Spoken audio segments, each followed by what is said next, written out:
Perez Hilton's mental breakdown was not caused by a demon, Rich Lux, okay? I do not know what kind of crazy friends you surround yourself with, whoever the hell those people were in that video, okay?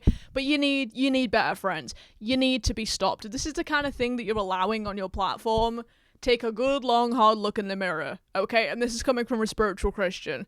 Okay, let's get into it. Now, I was going to talk about the whole Perez Hilton situation anyway. I do apologize, I'm a little bit late to this.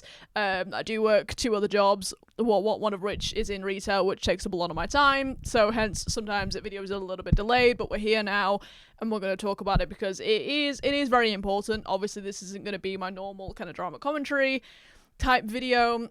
It is still going to be commentary, but it's going to be a lot more serious topic. And we're also going to be combining the Perez Hilton topic with the Ariana Grande conversation as well, because I also wanted to make a video talking about that a little bit, because I do think there kind of are some parallels to draw here. Obviously not that many, it's obviously a completely different situation, but, you know, these are 2 people who need help quite severely, and obviously Perez has been getting help after what happened on TikTok the other day, but a few people in my comment section were telling me to react to Rich Lux's video about Perez Hilton, so I did that. I went and watched it. I haven't actually seen the actual videos of Perez on that TikTok live where obviously everything went down. I don't want to really. Obviously massive trigger warnings on this video about, you know, self-harm and also the body image and eating disorder of it all when we get into the Ariana Grande side of things. So, you know, if this isn't the type of video you want to watch, you know, I'm sure if you are aware of what's been going on, then you already know enough. Like, if you don't want to watch this video, fair enough. I am about to make another video after this one talking about the whole Jen Dent of it all. So if you want to, or we've just made a video talking about Danielle Walter and the wedding and stuff. So if you want to go watch a more lighthearted video, you know, I have others on my channel. But for those of you who are still here, and thankfully, thank you to those of you who pointed me over to Rich Lux's video, because I know we just talked about Rich Lux, like, a couple of weeks ago, if that, and this shocked me even more. I mean, I talked about, in that video where I made it about Rich Lux, you know, some of the people he has, like these anonymous friends he has in the background of his videos, like, who are these people? Who are the, but it was never to the level that it has now reached, until the video I watched about Perez Hilton. I've never been so flabbergasted and disgusted at a Rich Lux video in my life. And the one about the James Charles and the Jeffree Star and the Ethan Red of it all went pretty far, okay? It went pretty far, and if you haven't watched that video, go watch that video, but this did it for me. This did it on a personal level, because I'm Christian, okay? And I know that, you know, those who are dead, like, set on the Bible and stuff, obviously, if you're unfamiliar, like, the Bible, when it comes to mental illnesses and stuff like that, can often refer to those kind of things as people being possessed by demons. It's like a common, it's an imagery and sort of a trope that appears quite a lot, and Jesus would go and cure those people, basically, of said demon. He would cast the demon out and they'd be fine. Most of the time, like 9 times out of 10, when they say, like, this was a demon that he cast out, most of the time they will have been referring to some kind of mental illness, just because at the time, obviously, they didn't really understand what all that was, and that's something that we should at least now understand as a modern society, that, you know, all this demon talk is actually mostly just mental illness, which is not anything to do with, like, spiritual stuff. Like, it's something we've moved away from. Again, unless you are of that type of Christian or Christian mindset where you still believe that mental illness is, like, the devil's work, or, like, demons or some shit. Alright? Like, and I think that it's interesting, and kind of what made it even more infuriating for me on that level is that Perez, and I'm pretty sure I mentioned in a video not long ago that Perez had actually come to Jesus recently. I saw some headline where he'd said in some interview that, like, he'd recently found Jesus and he was going on that journey, which I was like, great. amazing. Because as we know, if you don't know who Perez Hilton is, he has been a piece of trash, piece of shit for a very long time. Especially kind of in the 2000s, he was very much responsible for a lot of celebrity breakdowns. Britney Spears, Lindsay Lohan, to kind of name just a couple. He had a hand in a lot of really nasty criticism.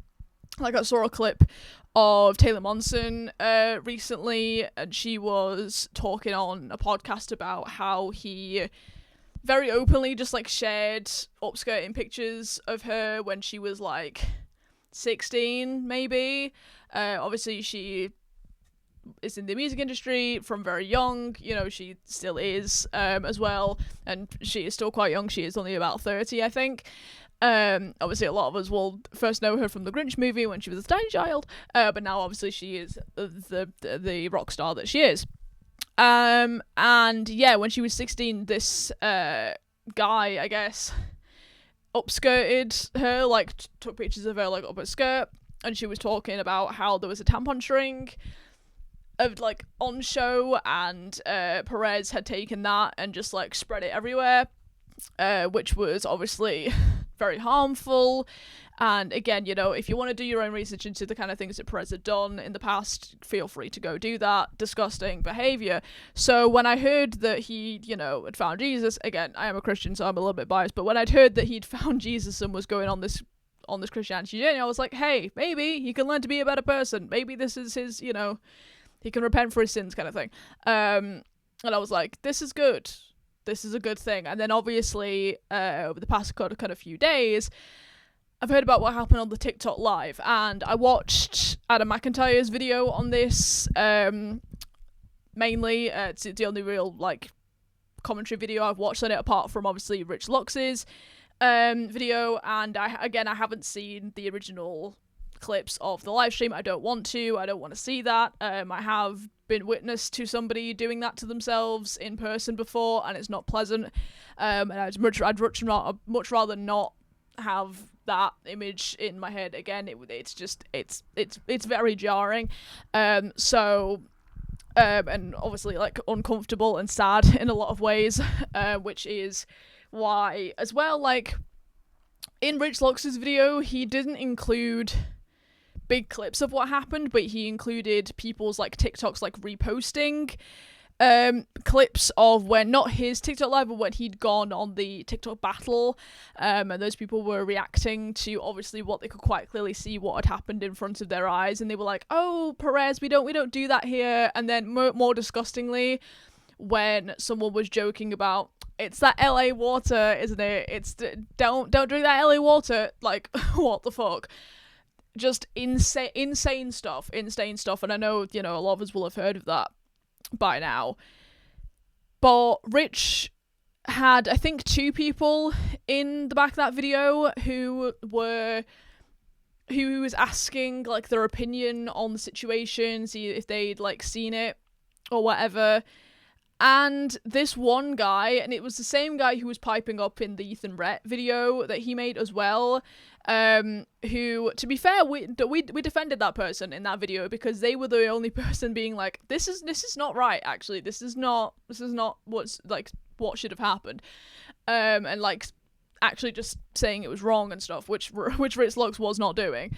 Again, if you haven't watched that video, go watch that. But so that was crazy that we were defending him in that video, and then we go over to this video where he's made about Perez Hilton, and this guy was just full on saying that it was like demons.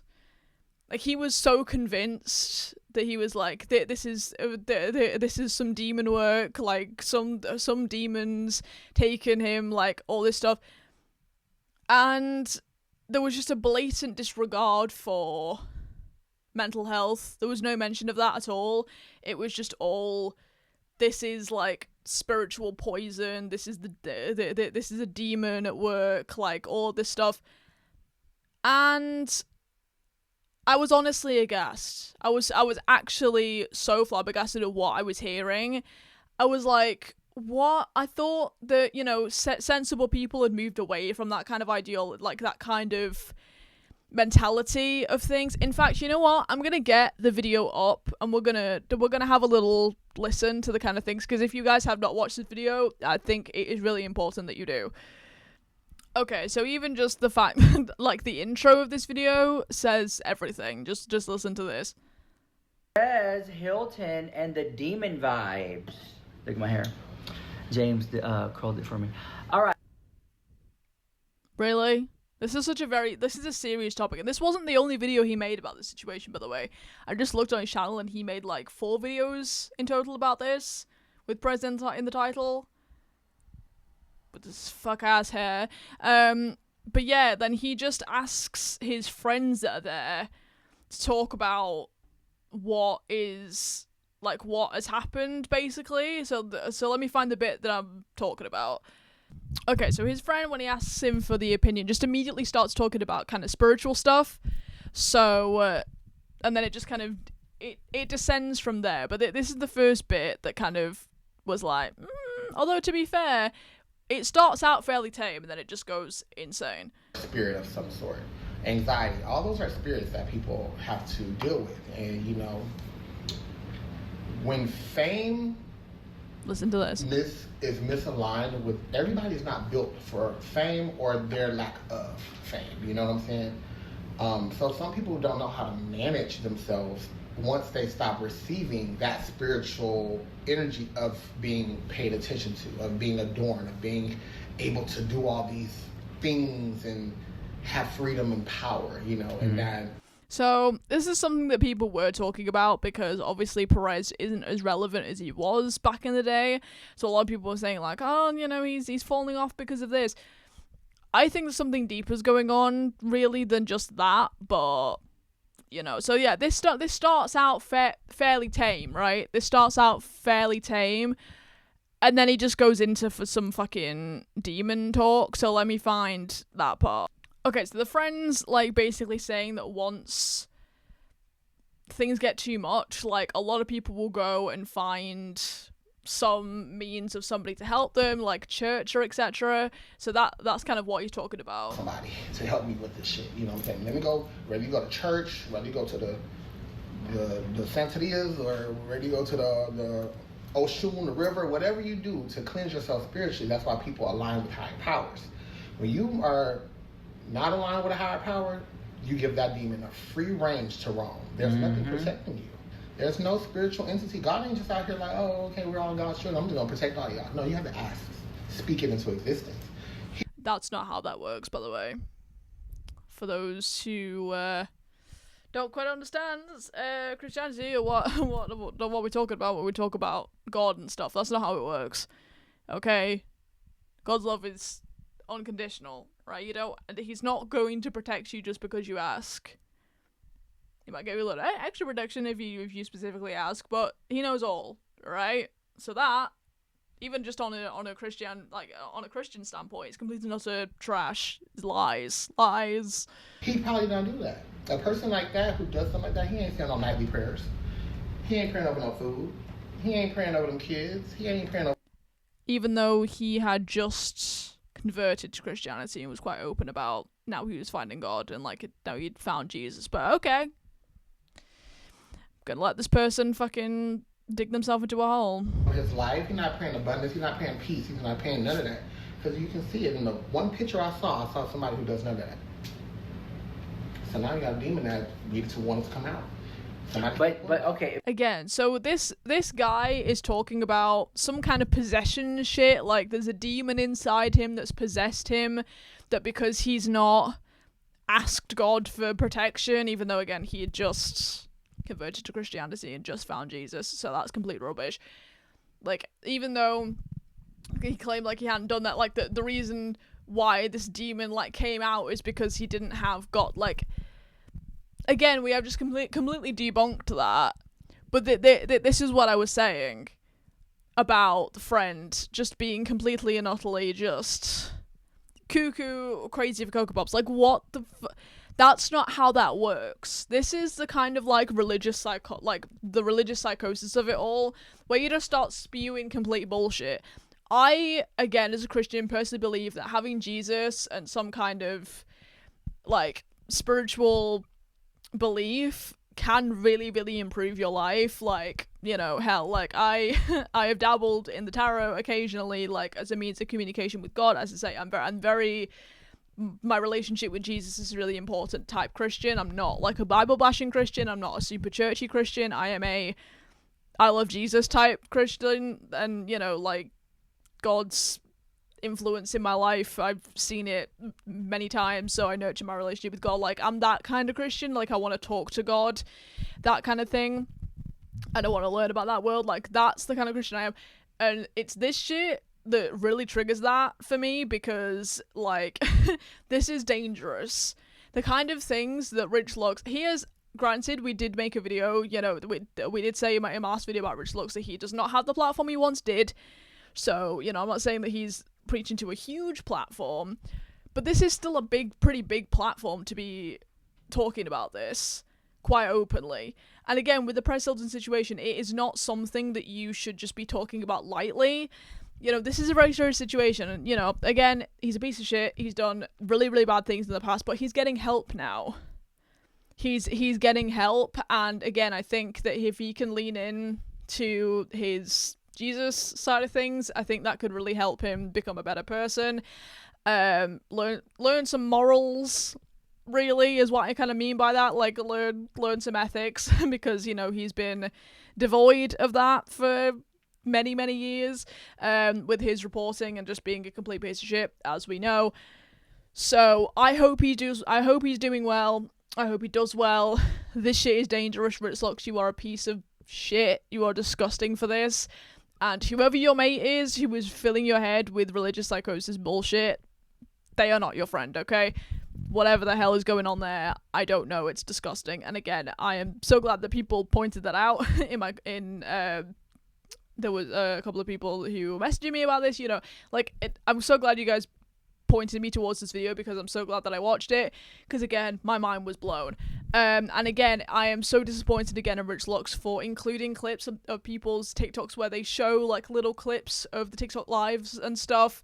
Like, you know, obviously they're not like that long, because if YouTube sees something like that, they will immediately take it down.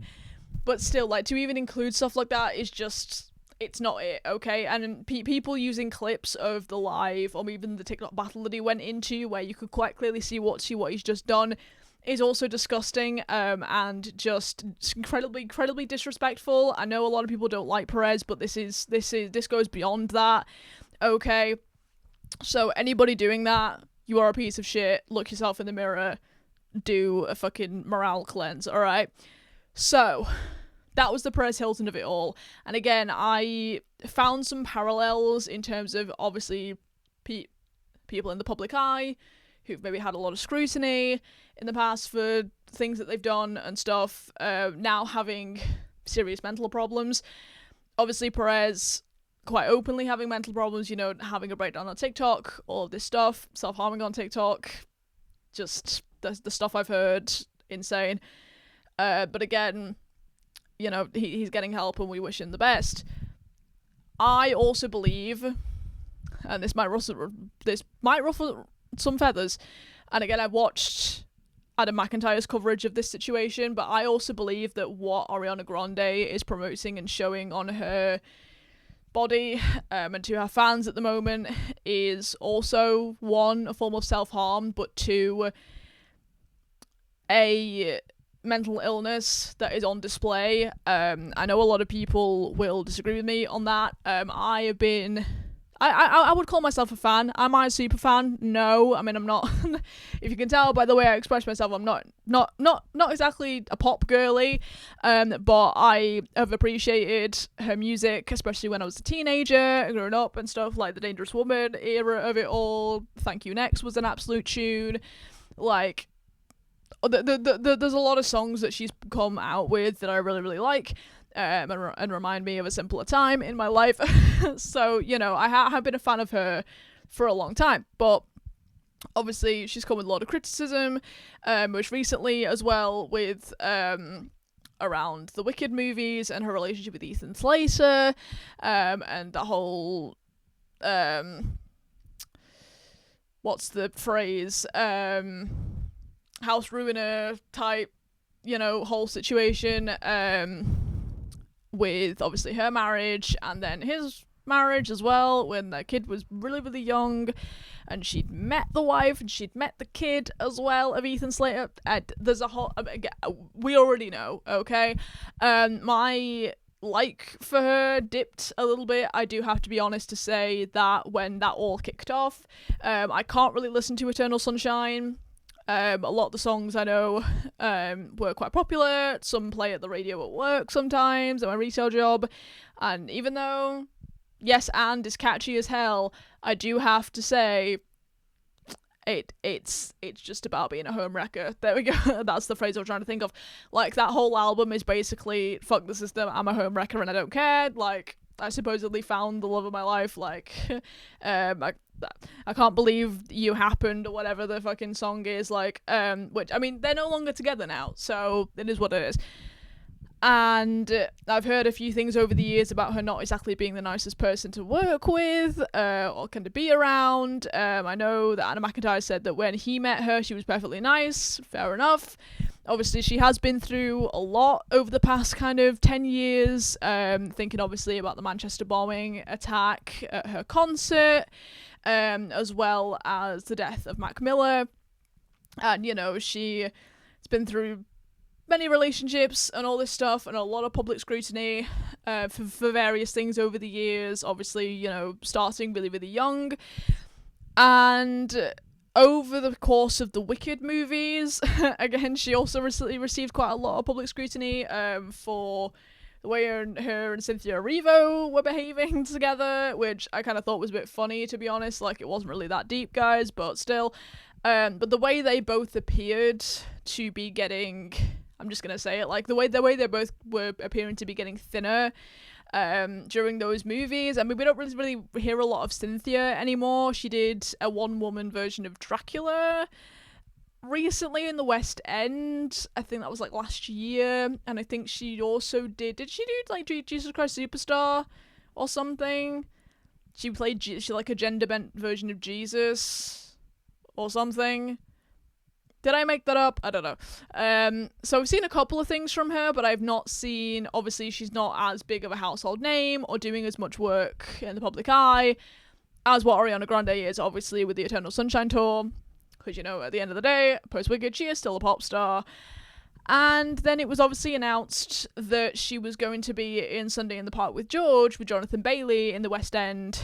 And now, obviously, more recently, that's been announced that that's no longer happening. And that goes alongside a lot of pictures from the Eternal Sunshine Tour, where a lot of people are sharing pictures of her on stage, just not looking very well. I'm just going to be brutal. I know a lot of people will dance around this. I'm not somebody who's going to dance around this. This is not the first time I've seen somebody in person looking this way. I always remember in school, whenever we'd learn about people with eating disorders and, all that kind of stuff, like, it stuck in my head so much because I always thought it was so incredibly sad that I am incredibly privileged in that I've never had a problem with food. I know a lot of people, like, I've had, like, a couple of body image issue type things, but nothing to the point where it was, like, an eating disorder. And I know I'm incredibly privileged, as I say, to be in that position because there's so many people who've had a disordered eating pattern or phase in their life, or have had body image issues, or have had dysmorphia of that kind of thing. And I know that it can be incredibly hard and difficult to go through, so I really do sympathize. It's horrendous what some people do have to go through with just either whether it's like a life trigger that's made them go in this way or whatever it is. It's incredibly sad. And as I said at the beginning of this video, Perez and Ariana are two people who need help. In my opinion, like, really desperately. Obviously, Perez is getting the help, but Ariana isn't, at least not as we know of, because obviously, like I said, recently it was announced that she cancelled her involvement in Sunday in the Park with George. Now, we don't know if Jonathan Bailey is going to be going ahead with the production with somebody else playing opposite him. We don't know. I'm sure there are plenty of people they could get to play opposite him in that production. that would be just as much of a star name as anyone else, and could be able to perform the role as well as she could, and still get the ticket sales and all that lovely stuff. That's not like, that's regardless of the point, right? But yeah, it was alarm bells for me and a lot of other people. You know, it's prompted a lot of us to talk about the situation when we perhaps wouldn't have done before, which I'm glad that some people are actually coming out of the woodwork to be like, hey, this is actually a problem. Again, a lot of people will dance around it and not just call it for what it is. Obviously, we don't exactly know medical history or that stuff. What I will say, again, is that I have seen in person a couple of cases like Ariana who were definitely had eating disorders, one of which was in an A&E, so, you know, like, I'm not, it's one of those where, you know, like, once you see a pattern and you know something that's happening, especially because, like I say, when we learned about all this stuff in school, it clicked, it really went in there, you know what I mean? And I'm sorry, but Ariana looks like a textbook example of that. I'm sorry to say it, because obviously it kind of breaks my heart a little bit, to see somebody who, yeah, I've admired, you know, obviously I have liked her music a lot, you know, before, and, you know, I think she is very talented. I think she's got a great voice. She did very well in Wicked, which I was a little nervous about. I remember when the films first came out and she was first cast, I was like, I know she has a history on Broadway, but I'm not sure how she's going to handle this role, but she did it very, very well. And, you know, her Broadway background, obviously, when she was a kid, she first started in 13 the musical. I knew who Ariana Grande was before that, but because of her music, but I didn't know until I actually did a production of 13 when I was in high school and looked her up. I was like, oh my god, Ariana Grande was in 13. It was a fun little moment. But yeah, it's one of those where it is staring us right in the face. And when it comes to a point that Adam McIntyre made in his video, where it was like, when we've lost celebrities in the past, a lot of the conversation will be around, why wasn't something done sooner? Like, there were so many signs, why did nobody, like, intervene and step in and all this stuff? And the one example that for some reason keeps drawing parallels in my mind from the Ariana Grande situation is comparing her to Amy Winehouse. I don't know if anyone else is seeing this, you know, I think I'll as well, because she's talked a lot about being on antidepressants in the past when she was, you know, she's been all like, when you guys think I was a healthy weight, I was on loads of antidepressants and drinking loads and blah, blah, blah. And obviously, it's not the same situation, but Amy Winehouse was obviously, she obviously did write a lot of songs about drugs and things like that. Obviously, antidepressant, not the same thing. Okay, don't come for me. But, you know, she made a lot of songs about that kind of thing, and then herself, she did go through a lot of substance abuse. Obviously, she was in an abusive relationship. She went through a lot. And she was a great talent who is greatly missed. And, you know, a lot of the signs were there. I think a lot of us will have seen, like, a lot of her later performances, like, not long before she died, she looked very thin, and obviously that was because of her substance abuse and all of that stuff, and her drinking and stuff like that. Not necessarily what Ariana Grande is going through, but, like, well, we don't know. Again, I'm just saying, like, my brain really, when it comes to the whole, again, there are signs here, like, why was nothing done? Like, that's obviously with her being another female pop artist, like, that's the first person who comes to my mind is Amy Winehouse. And I truly think that, I really hope to God that her dropping out of Sunday in the Park with George is because after Eternal Sunshine, she's going to get help, she's going to get rest. I mean, they have made a statement saying that she is going to do that. And I really hope that she does get that help, because, again, I really, really do think she needs it. I'm actually glad, in a way, that people aren't comparing this to her vegan diet. She has been quite open about being vegan. I've been vegan for 4.5 years. As you can see, I'm doing really well. But, like, you know, and I lift weights and I try and eat healthily. But I have also seen the sort of stereotype that people talk about with vegan people being very thin and very, like, gaunt in a lot of ways, because basically they're just not eating enough.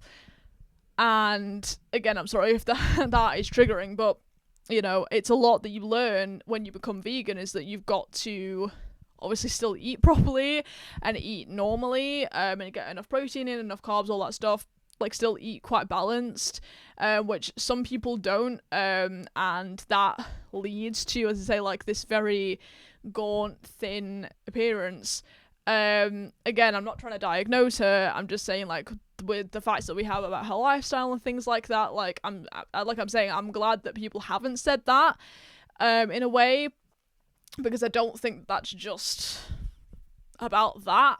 I just think overall she's not eating enough, and is not looking after herself properly. And again, you know, there is a lot of people saying, well, she's performing, she's doing the tour, she's doing all these things, so why are you even saying anything? But again, it's like, if something were to happen to her, God forbid, there would be a lot of people being like, well, there were signs, where were you?